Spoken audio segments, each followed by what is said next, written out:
আজকের মতন অফিস শেষ। হ্যাঁ, মজা লাগছে, নাই কোনো টেনশন, নাই কোনো পড়ার ঝামেলা।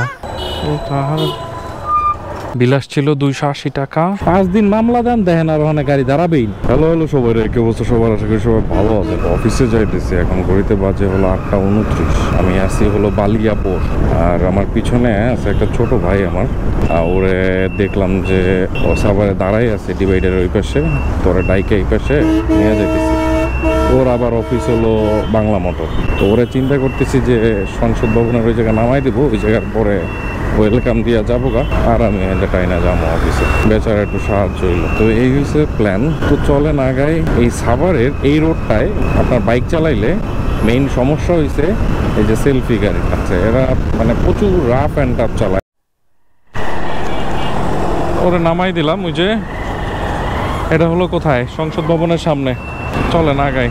আর আমার আজকে অফিসে লেট হয়ে গেছে, তো এই জন্য আর মানে দাঁড়াই নাই কোথাও, গাবতুলি এই জন্য ওরে পাইলাম, ওরেই লই এলাম। তো বিকেলে মারবো রাইড, আশা করি যদি আল্লাহ তৌফিক দান করে, আর যদি আল্লাহ সহায় হয় তাহলে বিকেলে রাইড মারতে পারবো আশা করি। এবারে বিকেলে আপনাদের সাথে দেখা হোক। এখনকার মতন বিদায়। আজকের মতন অফিস শেষ। আপনাদের একটা জিনিস দেখায়, এই যে পাইপে পানি দিতেছে সিকিউরিটি গার্ড আর কি। তো ওর দুইটা ছেলে আছে, ওরা এই যে বিচ্ছে, দেখেন। এই বিচ্ছস কেন? তুইও বেচছস? হ্যাঁ, কেমন বেচছস? হ্যাঁ, মজা লাগছে? শৈশবের কত মজা, দেখেন।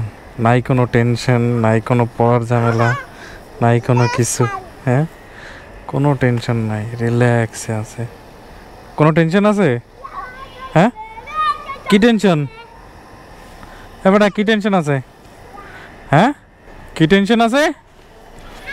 তো ভাই, এই জীবনটা নাই কোনো মানে ধরেন অহংকারের জের, নাই কোনো কেরিয়ারের টেনশন। ভাই বিন্দাস। এই লাইফে আর জীবনও কোনো দিন যাইতে পারবো না, জীবনে কোনো দিন যাওয়া পসিবল না। বাইরে ভাই কি যে অবস্থা। যাই হোক, চলেন রাস্তায় যাই, তারপর আপনার সাথে আবার কথা বলি, বুঝছেন? কে কে এরকম ভিচ্ছেন অবশ্যই কমেন্টস করে যাইয়েন। কি কাকা, টাটা। দেখছেন? হ্যাঁ, বাই বাই। থাকো রতন। হ্যাঁ, ওকে ওকে, বাই। হ্যাঁ,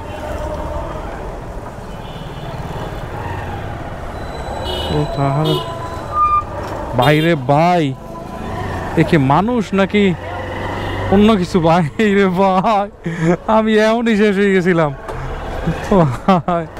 ওই ফ্যান দিলেন না তো? আজকে না কালকে। বাইরে ভাই, আমার কলজারে লাফাই উঠছে একটু আগে। কি করে জোরে গাড়ি চালায় ভাই?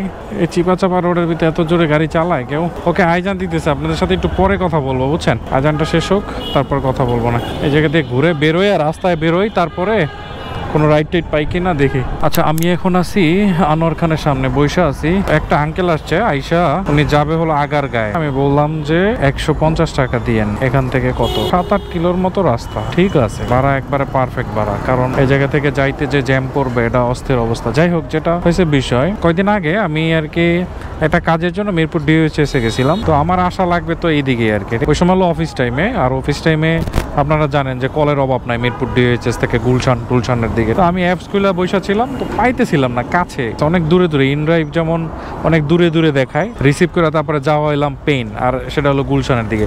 তো আমি ধৈর্য ধরে বসে ছিলাম পল্লবীতে আইসা। তো এরপরে আবাহনীতেই একটা লোক আইসা। বিষয় হয়েছে কি, রাইড শেয়ারিং এর সিস্টেমটাই হয়েছে যে আপনার ধৈর্য ধরতে হয়, বুঝছেন? আর দেখা যাবে যে অনেক সময় হয় না। ধৈর্য ধরলে পরেই আপনি একটা ভালো ফল পাবেন, না হলে আসলে সম্ভব না।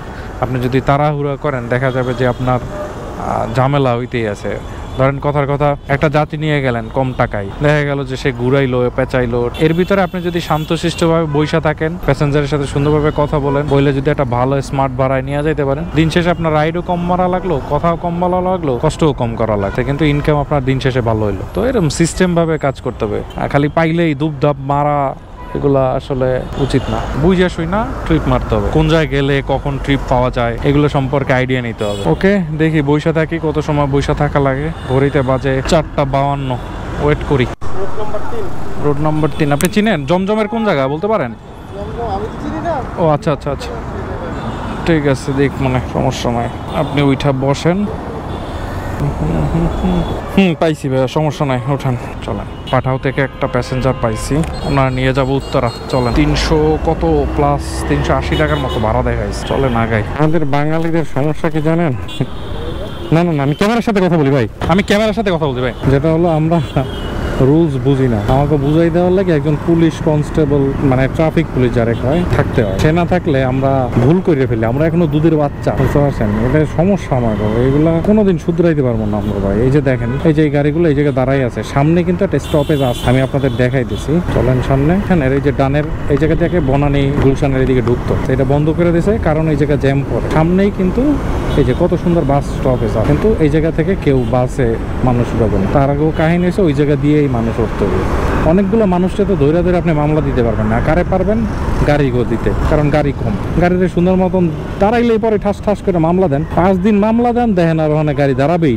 বাংলাদেশে আমরা ভালো না ভাই, আমার তো সমস্যা আছে। সরি সরি সরি, দাঁড়ান।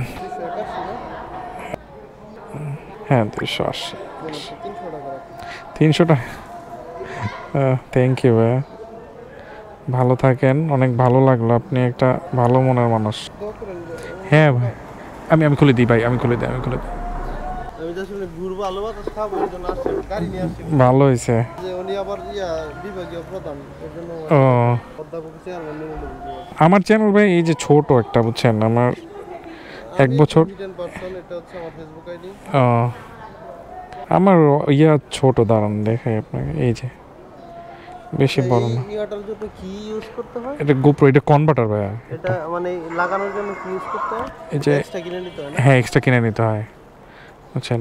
আমার এই যে মানে 71,000 মতো হয়েছে, বুঝছেন। তো এই তো করতেছি। হ্যাঁ অনেক ভালো লাগলো ভাইয়া, ভালো লাগলো, দোয়া করেন। আল্লাহ হাফেজ। হ্যাঁ ঠিক আছে, থ্যাংক ইউ ভাইয়া। তো চলেন, অনেক ভালো মনের একটা মানুষ ছিল। তো এখন একজনে হোয়াটসঅ্যাপে কল দিছে, একটু কলটা ধরি, তারপর আপনাদের সাথে কথা বলতেছি, দাঁড়ান। যে আমার ফোন দিছিল উনি ফোন ধরে না, বিলাস ছিল 280 টাকা, দিছে ভাইয়া 300 টাকা। চলেন আগায়, লোকটা ভালো, অনেক ভালো, কথা বললাম, ভালোই দেখলাম। যাই হোক, এখন যেটা হয়েছে বিষয়, একবার ডাইরেক্ট বাসায় ঢুকবো। আর ধৈর্য ধরেন, কোনো কিছুতে আসলে ধৈর্য হারা হবেন না, যে আমার দিয়ে কিছু হবে না, আমি কি করব না করব। ধৈর্য ধরে বুদ্ধি খাটাইয়া কাজ করতে থাকেন, ইনশাল্লাহ আপনার দিয়েও কিছু হবে। আর অসৎ উপায়ে কাজ করে টাকা ইনকাম করার এই টেন্ডেন্সি রাখবেন না, মানুষকে ক্ষতি করার এই টেন্ডেন্সি রাখবেন না। দেখবেন আল্লাহ আজকে আপনাকে খারাপ রাখছে, কিন্তু 2 দিন পর আপনার এমন একটা জায়গায় পৌঁছাই দিবে আল্লাহ, সেটা কল্পনাও করতে পারবেন না। এটা হচ্ছে বিষয়। যাই হোক, অন্ধকার হয়ে যেতেছে, তাহলে আজকের মতন এখানে বিদায় নেই। ভালো থাকেন, সুস্থ থাকেন, দেখা হবে নতুন ভিডিওতে।